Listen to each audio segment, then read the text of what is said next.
In order to solve this problem, to find out the value of y, we're going to have to isolate that y, get it all by itself.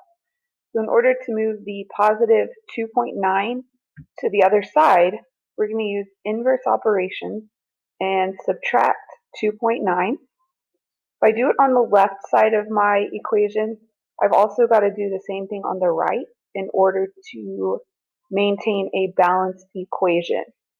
So on the left side, 2.9 minus 2.9 cancels out.